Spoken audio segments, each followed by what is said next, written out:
2 laps, that's all Max Verstappen got at his home race.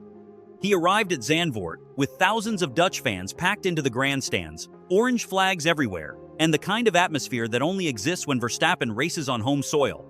But before the race had even properly settled down, his Red Bull was already in the wall. No comeback, no recovery drive, no chance to fight for the podium.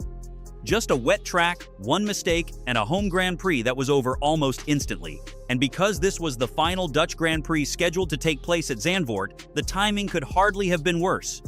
So what exactly happened to Verstappen? Why did the final corner catch him out? And why does this crash mean more than simply another DNF? Let's break it all down. To understand why this crash hurt so much, you have to understand what Zandvoort means to Max Verstappen. This isn't just another circuit on the Formula One calendar. It is his home race. Everywhere you look, there are orange shirts, Dutch flags, and fans wearing Verstappen's number. The atmosphere is completely different from almost every other weekend of the season. And this year, there was another reason for Verstappen to feel the pressure. This was the final Dutch Grand Prix scheduled to take place at Zandvoort. So there was a sense that this weekend was supposed to be the closing chapter of Verstappen's incredible home race story at the circuit. Verstappen also arrived with plenty of attention already surrounding him. Just before the weekend, he had signed a new contract with Red Bull that keeps him with the team through the end of 2030. That should have made Zandvoort feel like a celebration. Instead, things started going in the opposite direction. Verstappen admitted he wasn't feeling particularly well physically and wanted to get some rest. Then came the sprint, where he finished 6th. Qualifying for the main Grand Prix wasn't much better. He could only manage 7th on the grid. For most drivers, 7th at a home race would still be respectable. But for a 4-time world champion racing in a Red Bull at Zandvoort, it felt like a weekend that needed rescuing. Verstappen had 72 laps to turn things around. Or at least, that's what everyone thought. Then, just before the race, Zandvoort threw another problem at the teams. Rain. A heavy shower moved across the circuit roughly half an hour before the start, immediately complicating everything. Drivers and teams had to figure out what the track would look like when the lights went out. Would it remain wet? Would it dry quickly? Would intermediate tires be necessary? Or would slicks become the right choice almost immediately? The biggest problem wasn't simply that it had rained, it was that the track wasn't drying evenly. Some sections were beginning to improve, while others remained slippery, and that difference was especially dangerous around Zandvoort's final corner. The final turn is one of the most distinctive corners on the Formula One calendar. It's heavily banked, extremely fast, and already demands a huge amount of commitment from the driver.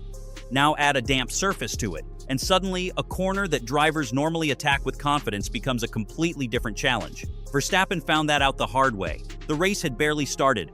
He had completed just one full lap, and on the second lap, everything changed. Verstappen approached the final corner at high speed, and the surface still wasn't completely dry. As he went through the banking, the rear of the Red Bull suddenly stepped out. The car snapped sideways, and for a moment, Verstappen tried to catch it. But once the rear broke loose on that damp section, there was very little he could do. The Red Bull slid toward the outside barrier, and then came the impact. The car slammed into the concrete wall, bounced back across the track, and made another contact with the inside barrier. The second impact was much less severe, but the first hit had already done serious damage. One wheel was gone, the suspension was destroyed, and parts of the bodywork were scattered across the circuit. Verstappen's home race was finished. 2 laps. That was it. But the situation could have become much worse because Verstappen wasn't alone on the circuit. Audi driver Gabriel Bortoleto was approaching the scene and suddenly had a wrecked Red Bull sitting in front of him, along with debris spread across the racing line. Bortoleto had to react immediately and deliberately spun the car to avoid a much more serious collision. That reaction helped prevent what could have been an even bigger incident. Race control had no choice. The red flags came out, and the race was stopped while marshals cleared the debris and repairs were made to the barriers. For thousands of fans in the grandstands, the home hero was already gone. What's interesting is that the crash wasn't the first dangerous moment Verstappen experienced that afternoon. Just one lap earlier, there had already been a close call. At the time, Verstappen's regular Red Bull teammate Isaac Hadjar was unavailable, with Liam Lawson stepping in. During the opening lap, Lawson and Verstappen came extremely close to making contact. Lawson eventually backed off and allowed Verstappen through. Nothing happened, but it was another reminder that the conditions were difficult. The circuit wasn't completely predictable, grip levels were changing, and drivers were dealing with a surface that could feel different from one corner to the next.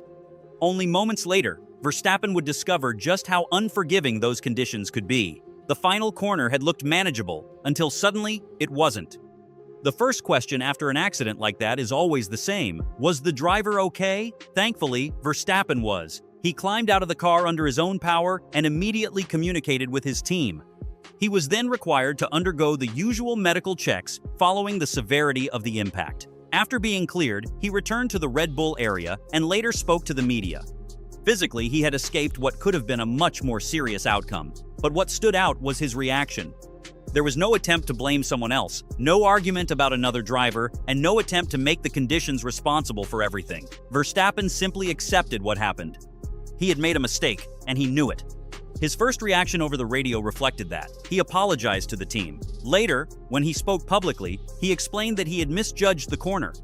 He even discussed the way the car eventually hit the barrier, suggesting that a more direct impact was preferable to the sideways impact he had initially feared. It was an unusually honest assessment from a driver who normally spends his weekends fighting for wins. There was no dramatic excuse, just an acknowledgement that he had gotten it wrong. And that made the moment even more striking. On paper, it's just another retirement. A driver loses control, the car hits the wall, and the result goes into the statistics. But this one carries more weight. First, because it happened at Zandvoort. This was Verstappen's home crowd. The fans weren't simply watching another Grand Prix, they came expecting to see their national hero fight at the front. Instead, they watched him disappear from the race within minutes. Second, this was the final Dutch Grand Prix at the circuit. That gives the crash an unfortunate place in the history of Verstappen's relationship with Zandvoort. This track became one of the most recognizable symbols of Verstappen's popularity, with orange everywhere, packed grandstands, and a home crowd creating an atmosphere unlike anything else on the calendar. And the final chapter didn't end with a victory. It ended with a damaged Red Bull against a wall. Then there's the timing. Verstappen had just committed his future to Red Bull through 2030. The contract was supposed to be one of the biggest positive stories surrounding his weekend. Instead, the conversation quickly became about his crash. And finally, there was momentum. Verstappen entered Zandvoort already looking for answers after a disappointing sprint and a 7th-place qualifying position. This was supposed to be his opportunity to fight back. Instead, he never even got the chance. While Verstappen's afternoon ended almost immediately, the rest of the Grand Prix continued. The race eventually became another strong weekend for McLaren, with Lando Norris taking the victory and securing back-to-back wins. Behind him, Mercedes provided some late drama as Kimi Antonelli moved ahead of teammate George Russell following a team order situation. Russell ultimately held onto the final podium position, while Lewis Hamilton pushed hard toward the end but finished 4th.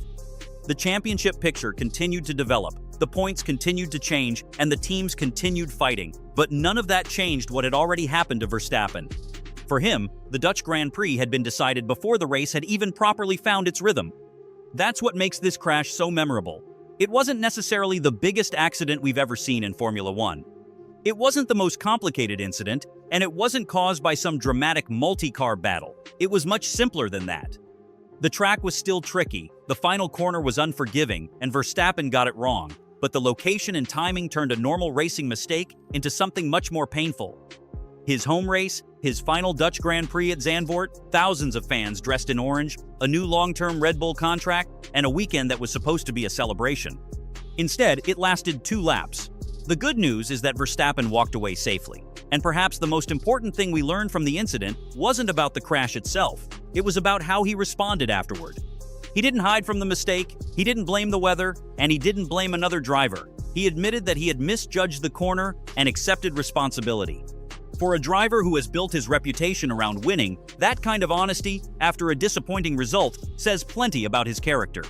The question now is, what happens next? Can Verstappen bounce back from another difficult weekend, or is this another sign that his 2026 season is becoming much more complicated than anyone expected?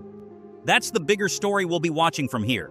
If you enjoyed the breakdown, make sure to like the video, subscribe for more Formula One content, and let me know in the comments, was Verstappen's crash simply a racing mistake in difficult conditions? Or do you think it reveals something bigger about his season? Thanks for watching.